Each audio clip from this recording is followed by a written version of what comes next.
Hello बच्चों, अब हम करेंगे question number 8। The selling price of 16 spoon is equal to the cost price of 15 spoon, find the loss percent. क्या निकालना है आपको? लॉस परसेंट निकालना है। तो सेलिंग प्राइस के जो 7 वाला नंबर है उसी का हमें कॉस्ट प्राइस निकालना है, उसी के हमें सेलिंग प्राइस निकालना है। अब देखिए कैसे कैसे करेंगे हम।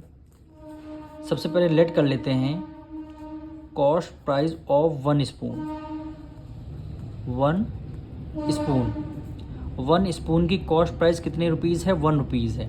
तो 16 स्पून की कॉस्ट प्राइस कितनी होगी? 16 रुपीज़ होगी। तो यहाँ पे लिखेंगे कॉस्ट प्राइस ऑफ, यहाँ पे 16 है ना, इसलिए cost price of 16 spoon is equal to 16 rupees. अब अकॉर्डिंग टू क्वेश्चन आते हैं कि लिखा है selling price of 16 spoon, selling price of 16 spoon is equal to the cost price of 15 spoon।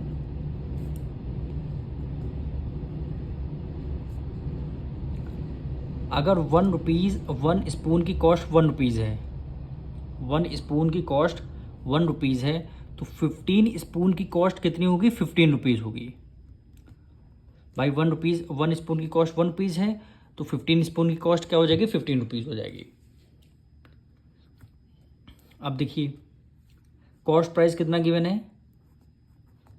Cost price given है 16 रुपीज़ और selling price 16 spoon की cost 16 rupees और सेलिंग प्राइस ऑफ 16 स्पून कितने रुपीज़ में है? 15 रुपीज़ में है। तो यहाँ पे 15 रुपीज़ आ गया। अब सेलिंग कॉस्ट प्राइस ज़्यादा है कि सेलिंग प्राइस ज़्यादा है? आपकी कॉस्ट प्राइस ज़्यादा है, तो आपको क्या हुआ है? गेन हुआ है, सॉरी लॉस हुआ है। जब भी कॉस्ट प्राइस ज़्यादा होती है तो आपको लॉस होता है। तो यहाँ पे लिखेंगे लॉस। कैसे निकालेंगे? कॉस्ट प्राइस से सेलिंग प्राइस आपने माइनस कर लिया। कॉस्ट प्राइस है 16 रुपीज़, सेलिंग प्राइस है 1 रुपीज़, तो इसका 1 रुपीज़ का क्या हुआ? आपको लॉस हुआ है। 1 रुपीज़ का आपको लॉस हुआ है। अब क्वेश्चन में बोला है लॉस परसेंट निकालना है, तो लॉस परसेंट कैसे निकालेंगे?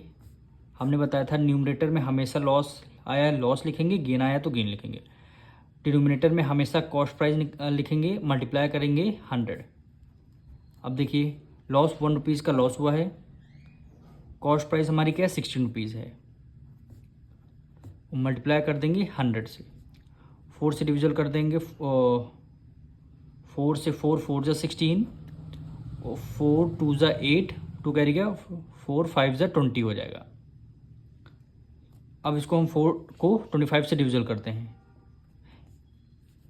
यहाँ पे 4 को 25 से डिविजल कर देंगे, 4 6 जा 24, 4 6 जा 24, 5 में से 4 गया 1 आया, रिमाइंडर 1 है, यानी 6 होल 1/4%। तो यहाँ पे लिख देंगे 6 होल 1/4% क्या आया? आपका लॉस आया है। यही क्या हो जाएगा? आपका आंसर हो जाएगा।